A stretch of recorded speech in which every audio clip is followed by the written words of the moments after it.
Shalom Elohim, Bapak Ibu, Saudara-saudari yang ada di dalam nama Tuhan kita Yesus Kristus. Shalom Elohim juga buat mempelai Bapak Yahweh, Bu Fei Hamdani yang terkasih.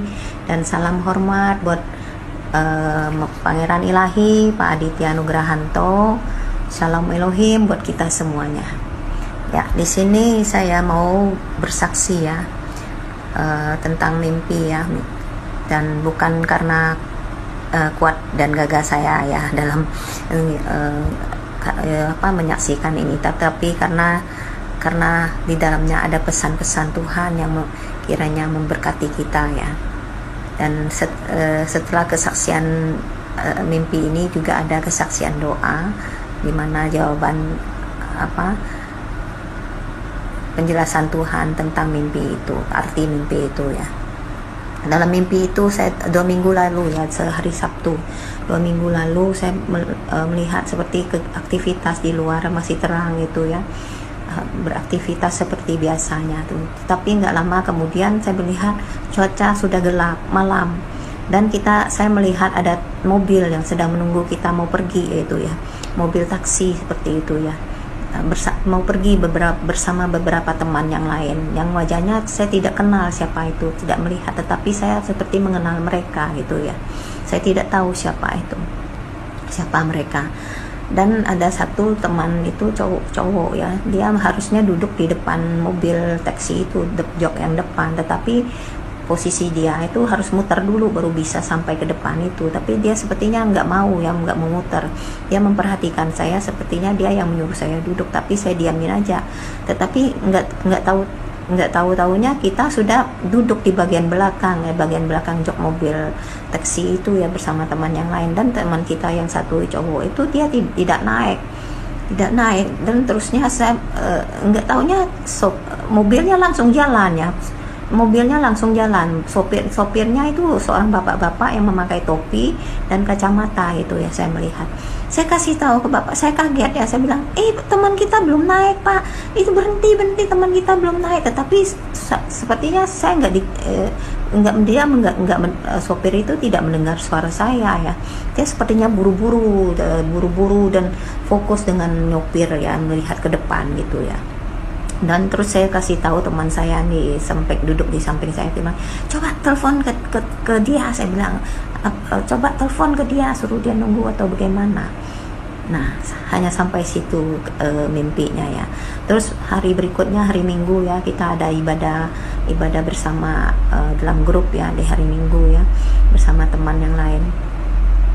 Dalam ibadah itu saya juga bersaksi, dan saya kasih tahu kepada pendoa syafaatnya untuk doakan juga tentang mimpi ini, tanya Tuhan apa artinya ya. Dan ketika doa baru belum lama didoakan itu, ada suara bapak langsung menjelaskan kepada kita tentang mimpi itu ya. Bapak bilang dia akan tertinggal, katanya. Dia akan tertinggal karena dia hanya berputar-putar dengan alam pikirannya sendiri, katanya. Saya juga catat ya, ada pesan-pesan bapak yang penting itu saya catat ya. Dia hanya berputar-putar dengan alam pikirannya sendiri yang menyesatkan dia ya, katanya begitu. Bapak bilang, aku sudah memperpendek waktu zaman ini, tapi dia masih meminta umur yang panjang untuk menjalankan pelayanannya, katanya begitu. Bapak bilang, aku tidak bisa memberikannya. Aku murka karena dia telah menerima tanda binatang itu. Aku juga murka, dia telah menerima tanda binatang itu. Aku sudah mengutus saksi-saksi surgaku untuk memperingatkan dia, mengirimkan video-video seperti video mempelai itu juga ya, memperingatkan dia, tetapi dia tidak menggubrisnya ya. Bapak bilang itu,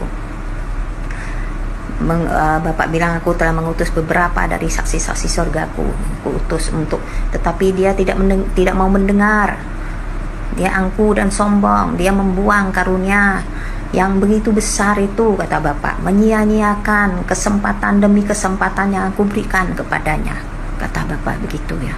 Dan aku murka, dia yang juga telah menerima tanda binatang itu.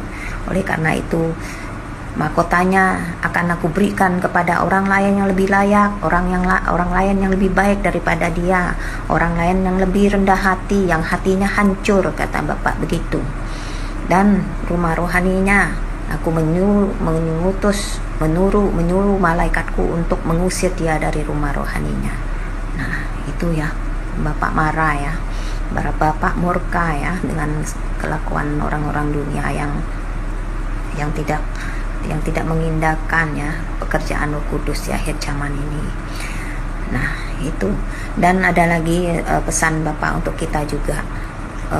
Kita katanya, dan ya kalian yang di sini, beberapa kalian yang di sini yang percaya kepada saksi-saksiku dan tidak memakai tanda binatang itu, akan kuungsikan, kalian akan kuungsikan, katanya gitu.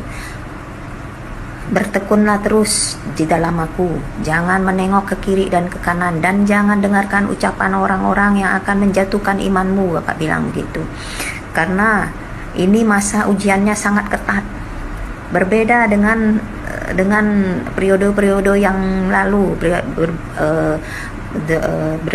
periode 8 tahun, 10 tahun yang lalu, karena dunia sekarang sudah gelap. Jadi ujiannya sangat ketat ya, karena banyak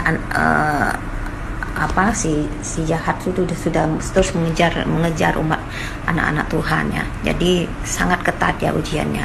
Dan juga ada lagi pesan Tuhan mengatakan, bila di antara kalian ada yang mengalami masalah hidup, sakit penyakit, itu semua karena aku izinkan terjadi, karena aku ingin kalian dekat kepadaku, mencari aku. Seperti firman Tuhan juga mengatakan, orang yang dikasihi Tuhan akan ditegur dan diproses ya, itu ya maksudnya.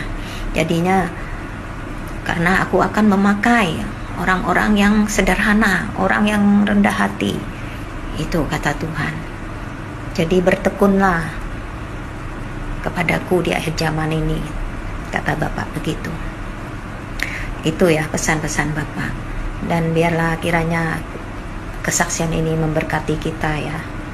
Mohon maaf ya bila kesaksian kata-kata saya ini berlepotan ya. Kiranya Tuhan Yesus menguatkan kita semua, dan kita tetap setia sampai akhir pertandingan iman kita, tetap menjaga ketaatan kekudusan hidup kita. Tuhan Yesus memberkati. Shalom Elohim. Haleluya. Amin.